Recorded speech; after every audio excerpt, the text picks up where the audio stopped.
Feeling overwhelmed? Searching for someone who truly gets it? At J. Branch and Associates, we provide mental health support for BIPOC communities, Black, Indigenous, and people of color, and others facing unique challenges. We understand the weight of generational trauma, the struggles of identity, and the pressures of being a part of an underestimated and overlooked group.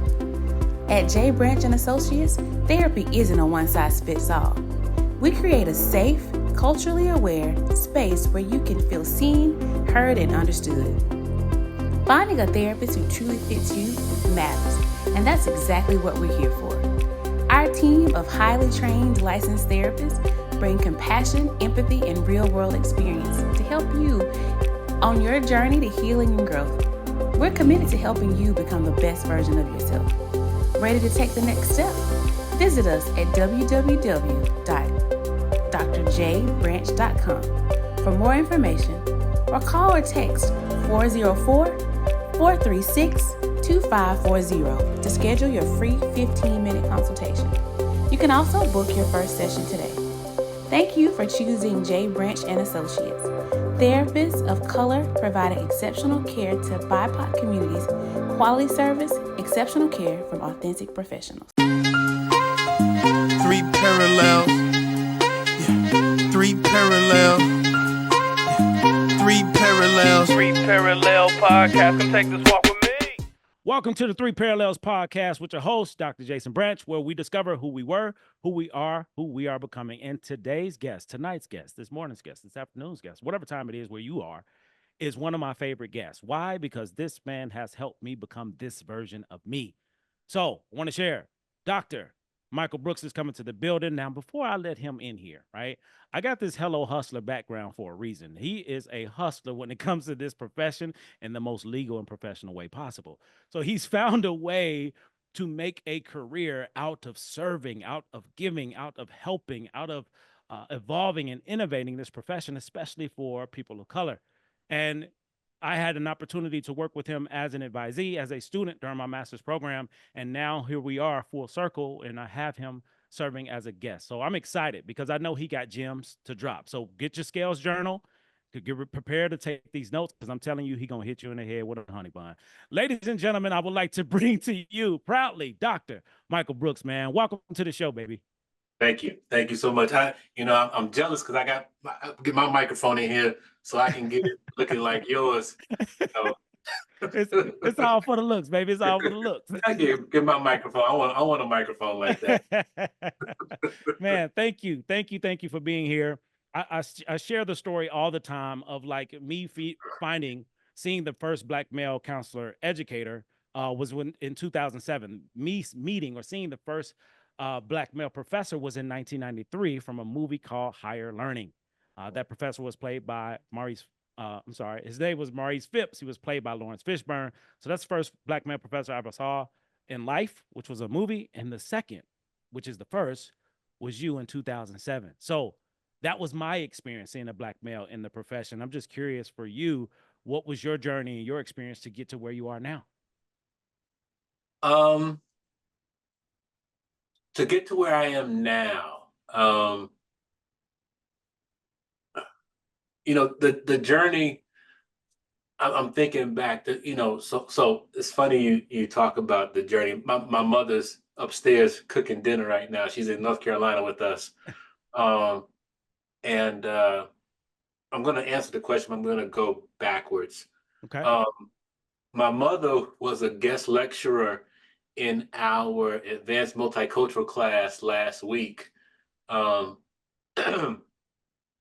Somehow we were talking, and I said, I don't know. I said, my mother would know. And they said, really? I said, well, let me call her. And I just called her out the blue, and I asked her like 4 or 5 questions on speakerphone.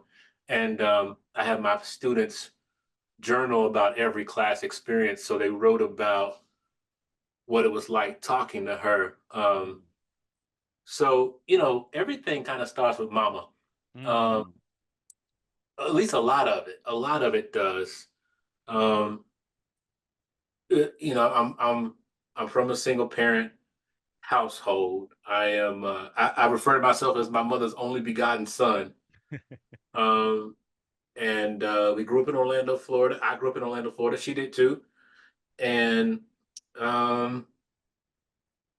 we had everything we needed. We had everything we wanted. Um, we didn't have an abundance of anything other than love and good values. And went to Morehouse College and got poured into. And I met my first Black male teacher when I was in the seventh grade science teacher. Um, and at Morehouse, I met my first Black male professor.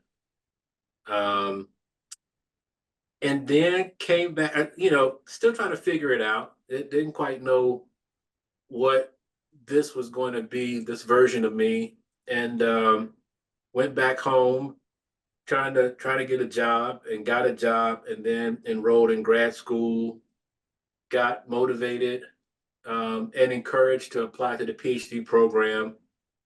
Had to deal with some imposter syndrome there, and trying to understand if I belonged in the space. And once I was able to understand that I was at least good enough, then went to the University of Florida, where I got my first counselor ed job in a 1 year appointment, and then went to UAB, which um, and figured out a few more things there, more personal than professional. But right around when it was time for me to go and leave UAB, I think I started to understand what I could do. But at the same time, I kind of got burned out with UAB. Um, just it wasn't about the setting. It was just about, I think I had done all that I think I could have done in that space. Mm-hmm. And ironically, I got recruited to come to A&T. And honestly, I think I hit my stride at A&T, or hit a good stride. Mm-hmm. And I think being in the HBCU, being in a place where I could have conversations that were genuine to my experience, um, was was uh, was biblical for me. Mm-hmm. And um, I guess, like they say in show business, the rest is history. Um, Mm. um, and all I don't think I'm doing too much different than on now than what I did when I started here. I think I'm just doing the same thing, maybe in different ways, but Mm-hmm. I really just talk about Black folks and what it's like to be Black, and relate that to counseling. Mm. I think that's all I've done for the past 11 years, Yeah. is just stay in that space. Yeah. So I'm curious to hear that transition. It sounds like A&T was a better fit for who you developed into, and you kind of thrived in that environment. So if you could describe, or those two different worlds. So because the person was the same, like you were bringing that same energy, what you were talking about, but the environment seemed to be different. So curious to learn more about that. Yeah, so I'll go back even further. Oh, I'll go back to UAB, because I think I may have skipped over a few things. At UAB, when I arrived there, I think I kind of pushed back on being what I call stereotypically Black. Mm-hmm. Um, and it's funny because, if you are who you are, my aunt used to say, um, a zebra doesn't change their stripes, or a Mm-hmm. leopard their spots. And so there wasn't a person to teach the multicultural class, and I was fighting. Like, I do not want to teach that class. Don't want to teach it. I don't. And I was pretty adamant. Mm-hmm. And, and Um, and real quick, if you could, because I want to make sure the listeners are getting the context. What was the reason that you didn't want to teach that class? I just thought it was stereotypical. I thought it was stereotypical to have Black people teach multicultural counseling. Mm-hmm. And I said, I don't want to be stereotypical. I don't want to be pigeonholed. I don't want to be put into a box. And I felt like that was coming. Mm-hmm. and no one else. It was kind of like not it, and Yeah. so I ended up teaching the course, and it was like discovering oil. It was. I was I was bothered that the class was being taught in the way in which it was being taught. And so I knew it's going to need an overhaul. And so as I was teaching it, I was doing a lot of self-discovery. Mm. And I kind of just realized, you can be unapologetically Black, uber professional, in the most tactical way, militant, and be true to who you are. Mm. And I think all of those things were just fitting like a puzzle piece. So I would read and reflect and teach and talk. Read, reflect, and teach and talk and read. And I think I owe like your group and before like an apology because I know I would have done things differently had I known then what I know now. And only that last set of folks were able to get someone who was comfortable being all those things and not feel like your job or your lifestyle was in jeopardy. Mm. And I think that's what makes Black people dangerous is when they know who they are and they know what they can do and kind of just like thrive in that space. I think that all culminated in those last and like I said, so again, I was at the same time I was burning out with UAB. I was kind of flaming out, kind of just there's nothing else for there's no other space for me here.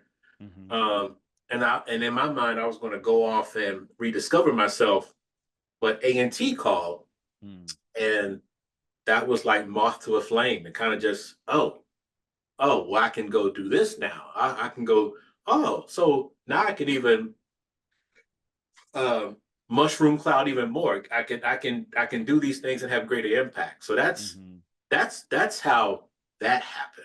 Yeah. Yeah. Yeah. And I want to share something, which is this is happening organically because being a student and Dr. Bruce was one of my professors, which I'm very happy because I had someone that looked like me in the profession. But it was something that you always did in that course because I took multicultural with you. There was something that you did that I did not understand until I became a professor. Mhm. So typically I was the only Black, no, not even typically, I was the only Black male in the class. So being the only Black male in the class and have a Black male professor, there was a lot of layers, a lot of things I knew about, a lot of things I didn't know about. But I remember asking you after class, like, how do you do it? How do you teach this class and not be pissed, not be So upset, not yeah, take it personal yeah, because of the ignorance that was shared in the room? And I'm being a student and yeah. being Black. How can, just an example, how can a student that's at UAB, born and raised in Birmingham, Alabama, have no idea what a HBCU is, and majority of them are in that state, or majority can be in that state? I didn't understand it. And for you, you were like the Terminator, like nothing got you off of your level. And I always was curious, like, how did you do that? Because I would be upset. So now, full circle, I can understand it more as a professor, but I'm curious, how did you find you in that and not take ownership of what wasn't yours? So I had to be very tactical at UAB. I had to, you ever see footprints in the sand? Mm-hmm. And so I had to make sure that I didn't disturb the footprints. So I had to really understand the material. And I used to rehearse class. I used to rehearse my slides. I would kind of like, I kind of was aware that if I said certain things to a group of people, how it would land. So I would always fall back to teach the material, Mm-hmm. make sure the material is laced in research, layered in research, but teach the material. Be mindful of any anecdote that you're adding. But also, and this is kind of technique, when people would ask questions that were controversial or provocative, it's like the power of the pause. I kind of had a strong feeling that if I was quiet for about 30 to 45 seconds, someone would answer. And so if I wasn't the first one to respond, I kind of got bailed out. Somebody would kind of say, well, I don't agree with that. And I would kind of say, oh, say more. And then someone else say, yeah, you know what? I feel the same way. And then if I was the second or third person to respond, I could say, well, here's another way of thinking about this. Here's another way of looking at this. Here's another option to consider. The other thing was the same guys that I kept in contact with, then I probably do now. And we would have like full on debriefings after multicultural class. It was a good 30-minute drive home. And, you know, even today when I lecture, I'm tired, I'm sweating, I'm dehydrated. So that drive home, get on the phone and just let me tell you how this went today. And all of that helped. But that's what got me. And also, you know, there's literature on how to teach controversial subject matter. And I had to learn scientifically that people go through developmental stages. And so, I mean, I even wrote it down, you know, I don't know if you can see that, but it says, don't take it personal. I love it. I had to kind of say, this is not about me. This is not my issue. This is their stuff. So I'm going to let you have it. I'm going to let you have your stuff. This does not impact my life one bit. This is impacting your life. And because you're angry about it or bothered by it or unaware about it, that's what you're going to have to deal with. And my job is to hold the mirror. I heard Kendrick Lamar say that's what America does, is hold a mirror up for you to see. And I agree with that. Yeah. That's real, man. I appreciate you sharing it. I'm glad I know it now, the other side, and how to manage it and how to move through teaching it. And I'm so thankful you sharing it with the listeners, because for many of the listeners, they're in the same predicament. I'm at this institution. I'm the only person of color here. I'm sure it's only a matter of time if it hasn't happened, or how do I get out of it? How do I stop teaching it? Yeah. Because it can be a traumatic experience for some people of color teaching that course. So I really appreciate you sharing. Yeah, absolutely. So I want to switch gears a bit. Just curious, it sounds like the profession more found you, or you found yourself in it. So how would you explain that transition of like, okay, A&T, there's an opportunity, I'm gonna go here, and then to explore other things within the profession and grow? Could you share more with us about that experience? Yeah. So I started doing research about the absence of Black men in counselor education. I was heavily mentored as a doc student, and I would make all these connections with solid brothers, and the next time the conference came around, they'd be gone. There'd be a new crop there. And then make more connections, and then again, rotating around, cycling back, you know, a new set of brothers would come. And so I'm like, where is everyone going? So I would follow back up. Yeah, so-and-so dropped out of the PhD program, or so-and-so got his PhD and now he's working in industry, or so-and-so took a leave of absence, but it was always just this constantly cycling. And so you never saw the same set of guys 2 years in a row or 3 years in a row. So I started studying Black men just from a perspective of where are they? Just where are they and what are they doing? So that's that Brother, Where Art Thou Yeah. article that I wrote. I think it was 2008 or 2010. And that really got me on the path of, you can write about yourself and your experience and it have meaning for others and for yourself. Mm-hmm. And it could be a gateway into what are problems in counseling and what are solutions and how can the discovery of solutions influence what you do in the classroom. Mm-hmm.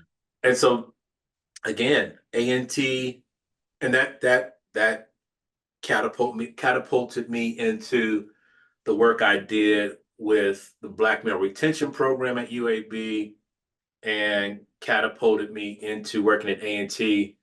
And you spoke about other opportunities. At the same time at UAB, I had my mother upstairs taught me about the value of exposure Mm. and the value of exposure through traveling. So Yeah. I had a strong will to want to start study abroad programs. And I couldn't do that at UAB the way I wanted to. I would accompany other counselor educators, but it wasn't mine and it wasn't the way I wanted to do it. So when I got to I failed at study abroad programs, I think 6 years in a row, or at least 6 times in a row. Mm-hmm. And it was painful. And but every time I would try, I'd get a little bit further and a little bit further. But it was the failing was devastating sometimes. But at A&T, I finally was able to start doing it. And so I think that and grant writing have been my two, and dissertation sharing. Those three Mm-hmm. things have been my greatest um, uh, developmental, impactful changes since coming to North Carolina. Mm. So I, I, got, I got a surprise for you. Hold on, you'll love this. You'll love okay. this. Come here. Come here. This is my youngest daughter, Lillian. Hello, hello, hello. Wow. It's been years. It's been years. But I don't know if you ever met Lillian. You met No, me. You met my no. oldest. Yes, yes, yes, Yeah, yes. Wow. yeah. Hello, how are you? Good. So, Good. so that's Dr. Branch. He's in San Diego right now. Okay. So he's talking to me about work. Okay. Okay. All right. See you. It's over here. I'll bring it to you. Okay. So we just got a Vision Max Pro. So she wants to play on it. So no, not yet, not yet. Let me do this. I'll bring it to you. All right. All right. This is real. This is fatherhood in real time. Yeah, I'm exactly. here for it. I'm here for all of it. So I'll be curious about the failure. You said failed 6 times. What did that look like? And what made you keep going? Like, yeah, I'm learning, because that's a different mindset. A lot of times we fail and that's it. But for you, it's like, no, it's not just failure. What am I learning from it? And you learn from this 6 times to get to where you are now. So if you could tell Yeah. us more about that failure piece. Yeah. So it would be something like you would design a program, but you didn't know everything it took for a program to go. So like you would think you could throw something together in 6 weeks, and like no, you probably need about 8 months to a year, and then where are you gonna go?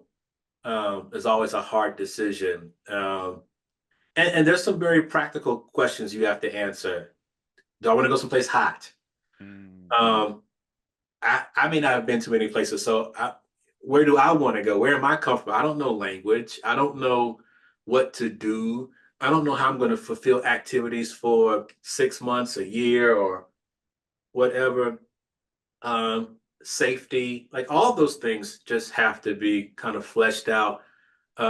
Rural versus urban.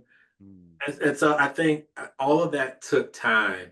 And then after that, you're going to students and saying, who's interested? mhm. And sometimes like, I don't have any desire to go to Alaska. I'm making stuff up. I have no desire to go to um, South America. Mm, It's, and you have to kind of groom people to being comfortable traveling. mm. Um, I leave for Paris Friday, as a matter of fact. Yeah. And every study abroad program that I've led, I'm always amazed at at the one traveler who's coming and they're the first person in their family to get on the airplane. Yeah. The first, and that's I'm like, your first flight is going to be transcontinental, and they're saying, "Yep." Like, your first time leaving your first stamp on your passport is on a study abroad program for 2 weeks. Yeah. So they've never been away from their family that long. They don't speak the language. They're used to places like Birmingham, for example, that's 80% black, and we're going to a place that's not that. Mm-hmm. you know so preparing people for all of that and them trusting me to do that takes a lot out of me in terms of preparation, but the failures kind of built that. I'm going to use this word incorrectly, but a competency, or at least a comfort Mm-hmm. in doing that type of work. And it's thankless too. No one, this doesn't show up on your Vita. Uh this is not like a line in a journal, or an article where you can get publications. Just this is just something you do that people talk about. Wow. Wow. I don't think a lot of people know that side. And I really appreciate you sharing it, because a lot of people see the excitement, studying abroad and just being able to show up. And you're part of behind the scenes or creating this and all the things that come with it. So just curious, how do you manage and how do you practice self-care when you're managing so many different things? And this is just one huge thing outside of the many. So how do you take care of you in all of this? I have very firm boundaries. I have very strong uh, uh, boundaries, and I don't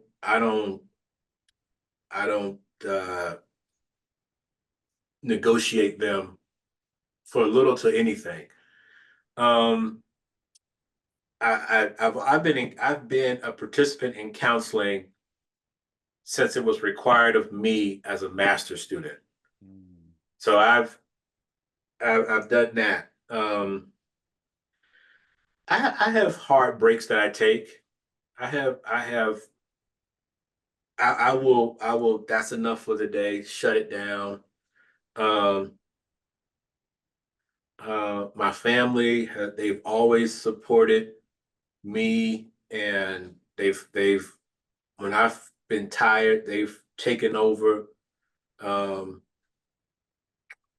but it's not an elaborate list, but that's typically the boundaries is probably first and foremost. I've been emotionally and mentally distraught before, and that's not a good feeling. That's not someplace you want to go a lot. So once you've been there, I don't know how many people who've been to Vietnam, but they don't want to go back. True story. True story. So I'm not equating my experience with Vietnam, but I will tell you, once you've been stressed out and you're like, we don't have to do this again. We can avoid this. I've learned through mistakes, and I've learned through trial and tribulation. I'm no sir, no ma'am, not again. So it sounds like you've experienced compassion fatigue and burnout since I'm you've been battle in the. tested. Okay. So you got to let us in. You got to let us in. Brother, I am battle tested. Because a lot of the listeners, students, faculty, I mean, it's a lot of different listeners here that don't believe that they can be impacted by compassion fatigue and burnout. And this is someone we both have experienced it. But I would love to hear, like, what led to it. How did you know you were in it? How did you work through it? Because I'm sure your healthy boundaries came because of those experiences. Yeah. I think once you've realized you're in it is when you just don't feel up to being a part of the regular routine. And people will tell you, you don't seem quite yourself. But I think also what you need to do is express it. Like I'm gonna go tomorrow and express myself because I'm tired of carrying weight around. Yeah. Yeah. And you got to let that stuff go. And then, as much as you're able to, I think you have to realize this is not personal. These are just in many ways someone's insecurity or someone's shortcomings that are impacting you. Um, but if you can let it go, let's let it go. If you can get over it, let's get over it. And that may take time. I realize some of the things we say in counseling are easier said than done. Yeah.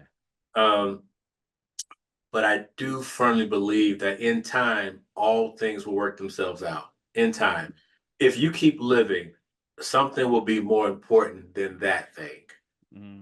This work stuff is work stuff, but eventually something's going to happen. Like if my daughter came and fell down the stairs, I'm like, okay, well, work isn't that important now. Work is not where I need to hover. Yeah. You know, this lightweight drama at work is going to stay there, but the things that are most important are going to get my attention, and then I kind of forget about work. And I'm like, oh, that was a great distraction from this work drama, and I just repeat that. Let's put some Yeah. more boundaries up between me and that, so Yeah. I can let go of some of this emotional stuff. Yeah. Yeah.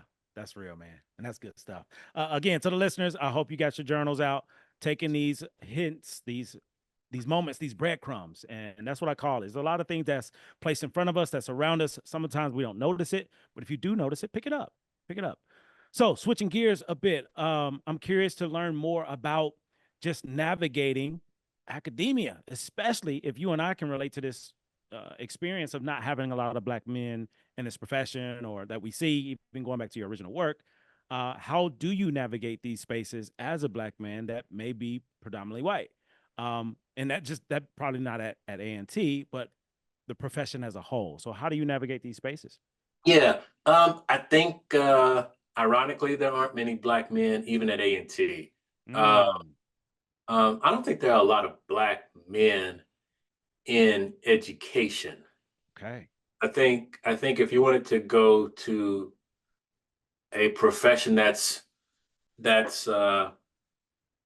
more plentiful, I won't even say it's abundant, but more plentiful. I think you have to go, follow the money trail. Mm, Uh, Men tend to follow power and money. mm, So if and that's just men. So if mhm, you want to know where that is, it's going to be law, it's going to be medicine, it's going to be STEM. Um, if you look at, and I think I've written about this too, you can get a degree in engineering and go work for a high-end tech company, Google, Apple, Amazon, and make like 200K out mhm. of undergrad. So it's kind of like, why would I go through the throes of a postgraduate education to do that? And so I think that's where the men are, and that's where the Black men are. Mm, I think to answer your question about survival, I think the first thing is realizing that your peers may not be in your profession. Your peers may be in other spaces, but they are just as dedicated, uh, just as hardworking, and just as competent. They just aren't in counseling. So once you recognize that, then you probably have a lot of people that you can surround yourself with. They just won't be there. mm. And that's okay. Yeah. Uh, again, work is just where you do your thing. But I mean, I'm in my home. This is my think tank. This is my creative space. This is where I do the majority of my processing and create and my creations. So this is where I want to entertain my colleagues and my folks. And then when I go to work, I'm just delivering. Yeah. Yeah. Yeah, I think No, that's that's how. And then I think you have to have goals still. I think you still have to have goals. You still have to have something that you're aspiring for. Um, and that can be anything to actual numerical thing. So many notches on the belt, so to speak, or to create an experience. But I think you still have to have something that you're wanting to accomplish. Yeah. Yeah. Gems are being dropped. Breadcrumbs are being dropped. It's not even breadcrumbs. Dr. Brooks is throwing loaves of bread at y'all. Okay. You're getting hit in the head right now. I hope it's making sense. So I want to switch gears to rapid fire, some rapid fire questions. Just curious of your lived experience to share with the listeners, because you never know how your story can impact other people. So throughout your life, throughout being in this profession, what would you say you learned about people? What have I learned about people? What have I learned about people?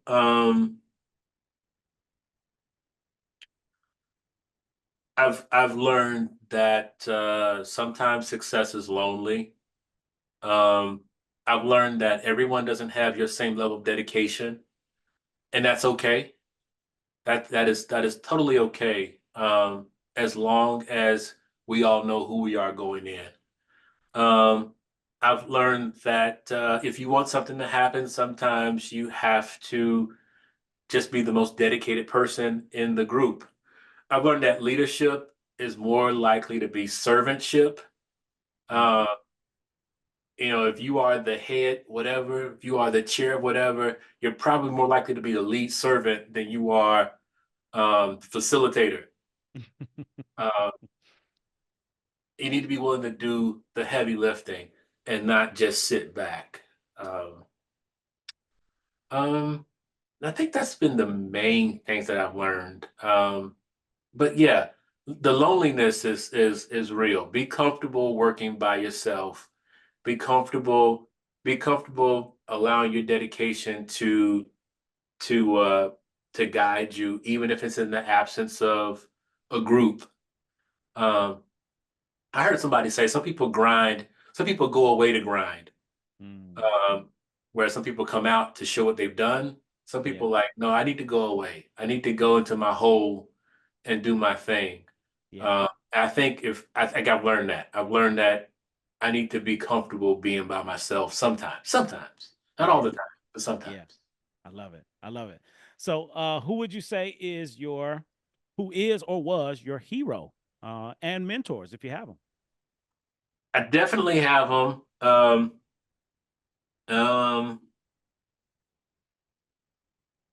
I think I'm just if you look at my Vita, you can see who I work with. That's probably my short list. But Cerisi West Olatunji, Andrew Dare, and Grant Hayes are always going to be people that I don't do anything without running it by them. Mm-hmm. Uh, when I've done everything that I've done, they have known about it to the nth detail. Um, Monica Williams, Monica Williams Sheely is another. Um, she's a great peer mentor. She's someone I haven't talked to a lot as much as I've wanted to, but when I do, it's always quality. Um, Craig Cashwell is a dear friend, and always just has good sound, calm words to offer. But that would be my short list. My students are phenomenal. Mm, Um, I'm in a place now where I'm learning a great deal from my students than I ever thought I would learn. Um, they teach me humility. They teach me patience. They teach me. Um, um, they keep me young. But the question was mentors. I would sit on those four folks. yeah. Yeah. Yeah. I love it. I love it. What's a word, phrase, memory, or moment that has stuck with you personally or professionally you like to share? Um, Again, don't take it personal. I'll tell you I'll tell you the phrase that I repeat though is I don't know August Wilson fences Mm-hmm. and the part where the son asked the father, "How come you don't like me?" And the father says, "Who said I have to like you?" Who who says I have to like you? He said, me and your mama got it worked out pretty good, and liking you wasn't part of the deal.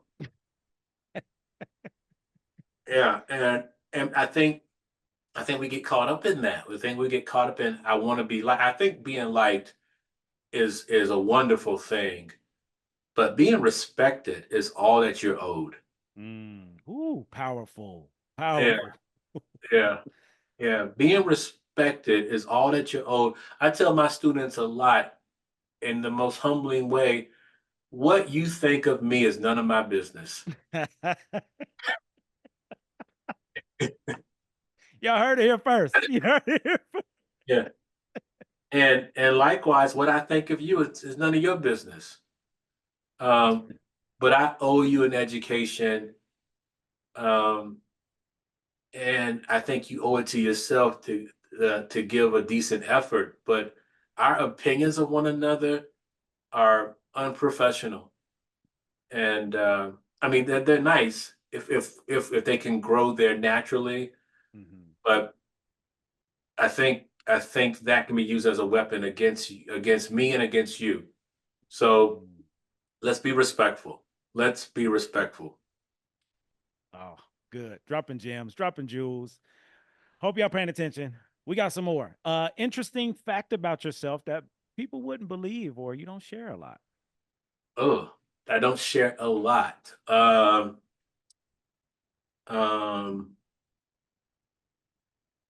I'm pretty good. I'm a pretty good cook. Ah, good I'm, stuff. yeah, I'm pretty all right. Um, uh, I can make a smoked stew. That's pretty delicious. I got a buddy who's gonna who wants to take me grocery shopping to recreate this Kentucky-based stew that I make, and I'm gonna smoke it. I'm gonna put it on my smoker, and I use smoke as an ingredient. And it's a good winter stew. So the weather's changing here in Carolina. It's the lows are getting into the upper 50s. So when we drop another 10 degrees, it should be perfect stew weather. And I'm pretty good at that. I'm the best cook in my house. I'll tell you that. And everyone Okay. would agree with that. I'll, Everyone I'll, knows that. I'll take it. So this world famous stew, you just never know how you impact and influence others. So there's going to be a lot of people making this smoked Dr. Brooks stew. So if you could share whatever you're willing to share, what's in Yeah. it? How do you make it? Because So this stew is going to be everywhere. it's called burgoo, Burgoo, burgoo. And so it's Kentucky burgoo has at least one game meat, but it requires three meats. So it's usually that's a chicken, a pork, and a beef option. And sometimes people can add against like something gamey, like lamb is probably as far as I would go.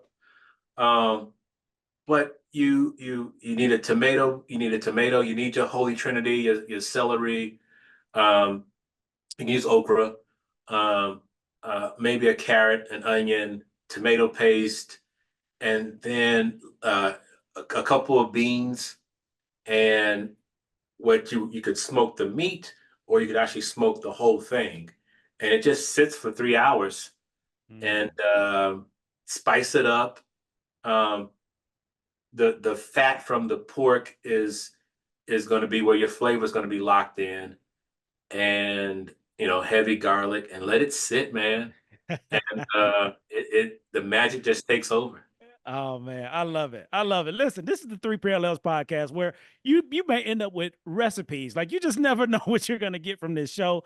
And burgoo, I've never heard of burgoo. Now I've learned something. And you said three meats is not coincidental. So everything is in threes with me, which is how we got Three Parallels podcast. So thank you for sharing that. And this, even though it's called burgoo, we're gonna call it Dr. Brooks soup, smoky soup. Everybody's gonna be having it. So next thing, is an opportunity for you to give. I mean, you've given a lot already. But this section of the show we like to call life work. Life work is a little different from homework. Homework, you take it home, you do it, you turn it in, you never remember it again. Life work, you take it home, you do it, your life will change. So if you can offer something to the listeners of something that could impact them to create change, what would it be? Ooh. I don't think I don't think we read enough. I still don't think we read enough. Um, and I don't mean self-help. I don't think we are in the habit of sitting down and reading a full, complete thought. Um, yeah, so I think I've learned that the more I read, the more I don't know, and the more I'm intrigued. I have 15 books all within an arm's reach. Mm, Um, and I've read more to prepare to go to this study abroad than I ever have before. wow. Um, and my students are reading, and I read with my students now. So Mhm. now we read together and we stop and process and talk and journal, and then we read some more. And then we're like, we have pictures of places that other people have been that we go and read about. And so then we like, okay, the 2024 version is going to the 1955 version of Mm, this person, and we're looking at the same building. And so we're yeah. going to compare and contrast those things. But the book and their words kind of bring us together. Um, and I just think we're in this kind of like 30-minute sitcom with two commercials way of existing. Mm, And I think it's okay to slow down. I think it's yeah. okay to really deep inhale those roses. I'll tell you, this is you asked me about something people don't know about me. I also picked up pipe smoking. Um, and I used to smoke cigars. I thought it was cool to do, but one day I smoked a pipe. And the one thing about smoking a pipe is a pipe slows you down. Mm, It forces you to to really ease off that gas pedal. Um, and the tobacco, the flame extinguishes quickly, mhm. so you have to tinker around with your tobacco and tinker around with your flame, and it's a back and forth chemistry dance Mhm. dynamic that you're always manipulating, but you can't be in a hurry, and I think all of that plays into reading and kind of just staying in a space of reflection. I think that's what's being lost. I think that would help us out a lot. Is Mm. slow down. I love it. I love it. You heard it here first. Slow down. This is the message. This is the moment.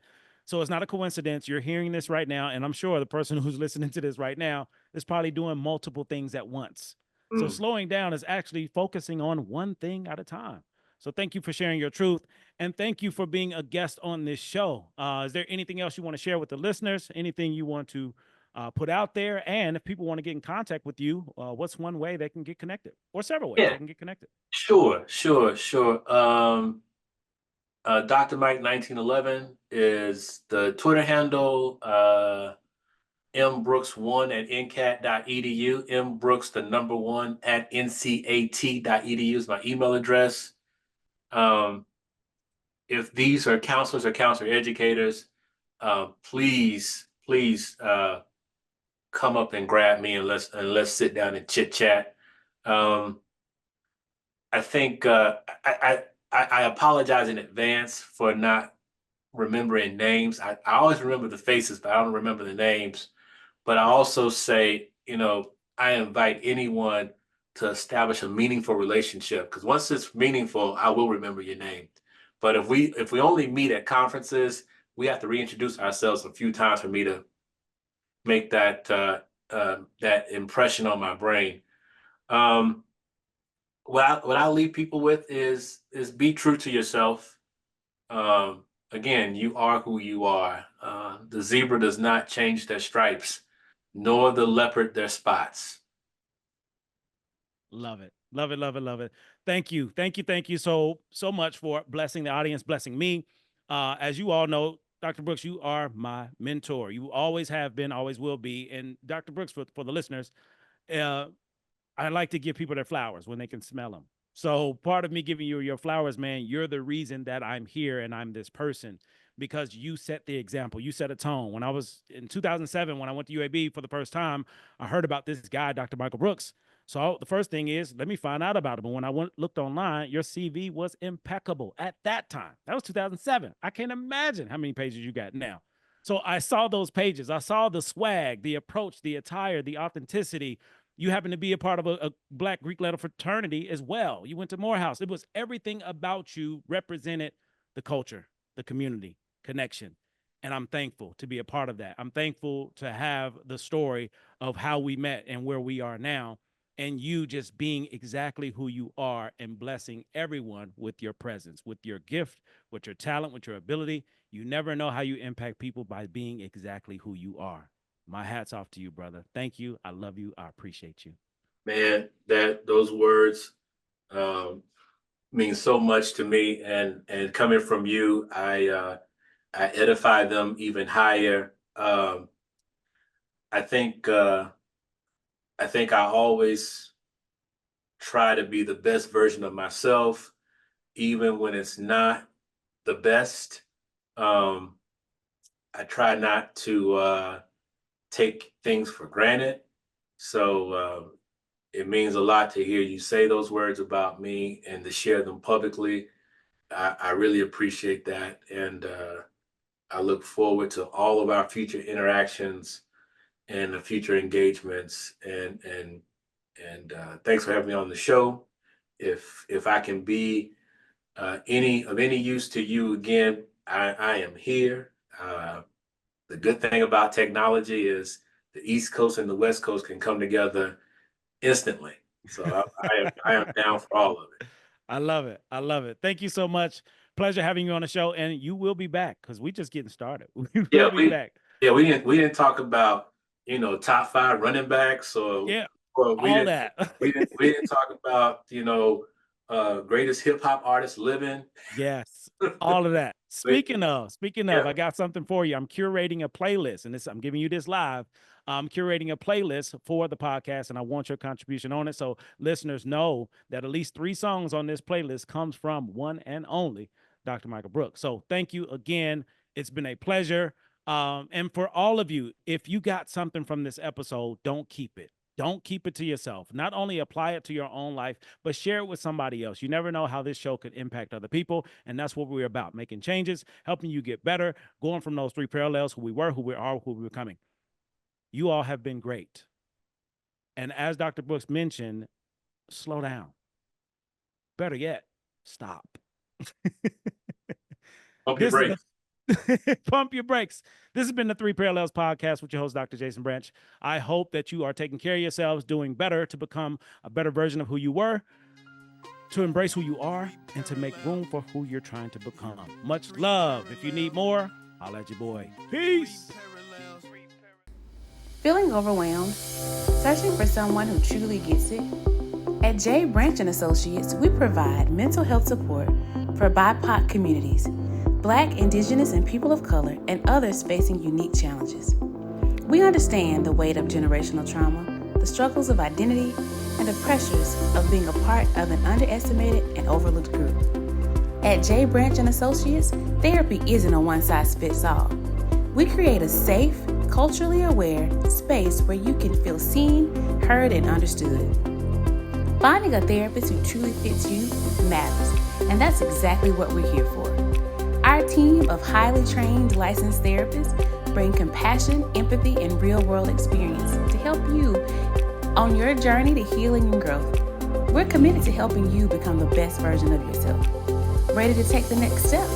Visit us at www.drjbranch.com for more information, or call or text 404-436-2540 to schedule your free 15-minute consultation.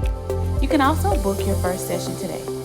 Thank you for choosing J. Branch & Associates, therapists of color providing exceptional care to BIPOC communities, quality service, exceptional care from authentic professionals.